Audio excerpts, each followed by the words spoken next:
Do you think you would have become Catholic today, given the shenanigans taking place in the church? I mean, there were shenanigans going on back then too, of course, but there is an attack on tradition. I don't know why you would want to label it differently. It seems to be an attack coming from the head down. Two questions, I suppose. Would that have impacted your coming into the church? And then I want to know what you think about it today. Well, the first thing I would query the phrase "the head down." The head of the Catholic Church is Jesus Christ, and the Catholic Church is the mystical body of Jesus Christ, which lives in God's omnipresence. So if anybody at any stage in God's omnipresence contradicts what the church has always taught, that person's wrong. So what I learned from Chesterton was the fact that there's as to use the phraseology of Benedict XVI, a hermeneutic of continuity, that the church doesn't change her mind, that the church may have to confront the Soviet Union, it might have to confront communism, but it will be judging communism with the same criteria it judged Arianism. In other words, from the perspective of orthodoxy. So that doesn't change. And one of my favorite ways of looking at this is actually J.R.R. Tolkien. And in the 1960s, there was this mania for trying to get back to the so-called purity of the early church. And Tolkien said, I don't understand why a sapling is considered to be superior to the full-grown tree. And he said, and even if the sapling is superior to the full-grown tree, if you chop down the full-grown tree looking for the sapling, you don't find the sapling, you kill the tree. So this understanding of the Catholic Church is a 2,000-year-old tree.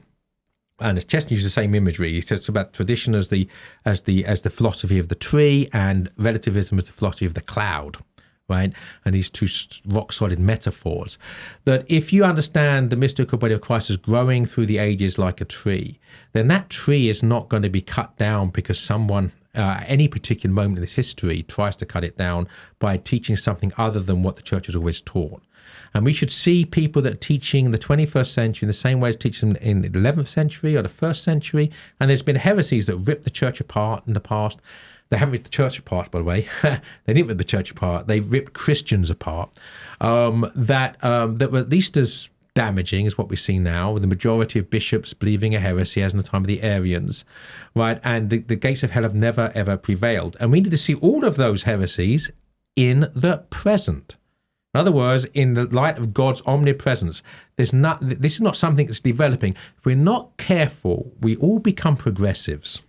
Right, we think that somehow that things that were in the past are not anymore. Everything's up for grabs, and moving towards this sort of chaos in the future, or golden age, if you think it's a good thing. But either way, we're moving beyond the past to something new. And if you actually understand human history, apart from this ecclesiology we've been talking about, there are three main threads in human history: the good, the bad, and the beautiful.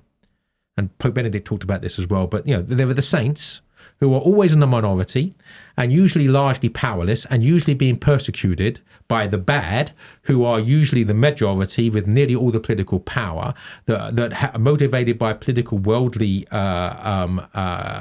aims and desires, and not by truth, goodness or beauty. And then there's the beautiful. There are the beautiful things made by man using his imagination, God's image in him, to the glory of God. And so, as Pope Benedict says, in the final analysis, the only defense for the Catholic Church are the saints that she's produced and the great works of art that she's nurtured. Hey, thanks so much for watching. Please be sure to like and subscribe and leave a comment below letting us know what you thought about the video.